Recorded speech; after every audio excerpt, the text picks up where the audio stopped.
En 1214, à Poissy près de Paris, naît celui qui deviendra l'un des rois les plus célèbres du Moyen Âge. Louis, futur roi de France. Son père est le roi Louis VIII et sa mère, Blanche de Castille, exercent sur lui une influence considérable. Elle lui transmet surtout une conviction. Mieux vaut perdre les honneurs et même la vie que de se séparer volontairement du Christ par un péché grave. Lorsque son père meurt en 1226, Louis n'a que 12 ans. Il devient roi de France, tandis que sa mère assure la régence durant sa jeunesse. Louis épouse Marguerite de Provence en 1234. Ils auront 11 enfants. Mais sa foi ne reste pas enfermée dans sa chapelle. Elle influence directement sa manière de gouverner. Louis veut rendre une justice accessible, y compris aux plus faibles. La célèbre image du roi rendant justice sous un chêne à Vincennes vient des souvenirs de Joinville et résume bien cette réputation. Le roi cherche aussi à résoudre les conflits par la négociation. Son prestige devient tel qu'on lui demande même d'arbitrer des querelles dépassant les frontières de son royaume. Mais c'est peut-être auprès des pauvres et des malades que l'on découvre le mieux le cœur de Saint Louis. Il nourrit quotidiennement de nombreux nécessiteux. Il invite des pauvres à sa table, leur sert personnellement de la nourriture et prend soin des malades. Les récits de sa vie le montrent même approchant et servant des lépreux, malgré la peur que cette maladie inspire alors. Il fonde également des hôpitaux et des institutions destinées aux personnes vulnérables. Pour Louis, le pauvre n'est pas simplement un sujet du royaume. Il est une personne en qui le roi veut servir le Christ. La foi de Louis s'exprime aussi dans son amour de la passion du Christ. Il acquiert plusieurs reliques de la Passion, notamment la couronne d'épines, et fait construire à Paris un extraordinaire reliquaire de pierre et de lumière. La Sainte-Chapelle.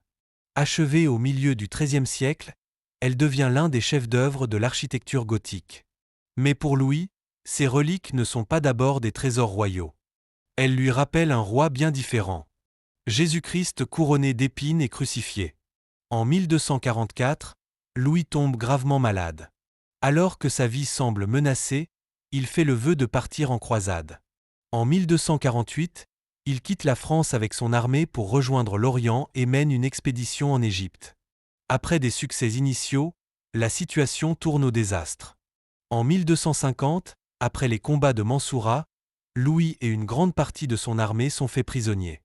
Le roi lui-même connaît alors la maladie, la défaite, l'humiliation et la captivité. Libéré contre rançon, Louis ne rentre pas immédiatement en France. Il demeure plusieurs années en Terre Sainte, où il fortifie des villes chrétiennes, négocie pour obtenir la libération de prisonniers et poursuit sa mission. Il revient finalement en France en 1254. L'échec militaire ne détruit pas sa foi. Louis reprend son gouvernement, poursuit ses œuvres de justice et de charité et cherche davantage encore à devenir un roi selon le cœur du Christ. Des années plus tard, malgré une santé devenue fragile, Louis décide de repartir. En 1270, l'expédition se dirige vers Tunis. Mais une maladie contagieuse frappe le camp. Son fils Jean-Tristan meurt. Puis le roi tombe malade à son tour. Le 25 août 1270, Louis comprend que sa propre mort approche. La tradition rapporte qu'il demande à être étendu humblement sur un lit de cendre et qu'il meurt dans la prière, tourné vers le Christ. Il a environ 56 ans. Saint Louis fut un roi puissant. Pourtant, il enseigna à son fils que la couronne n'avait de valeur que si elle était mise au service du Christ, de la justice et des plus faibles. Il fut canonisé en 1297. Son souvenir demeure celui d'un homme qui voulut unir ce que le pouvoir sépare si facilement. Gouverner et servir, exercer la justice et pratiquer la charité, porter une couronne tout en suivant le Christ couronné d'épines. Saint Louis nous rappelle que l'autorité chrétienne n'est pas donnée pour se placer au-dessus des autres, mais pour servir. Roi de France, il voulut reconnaître le Christ aussi bien dans la Sainte-Chapelle que dans le visage du pauvre et du malade.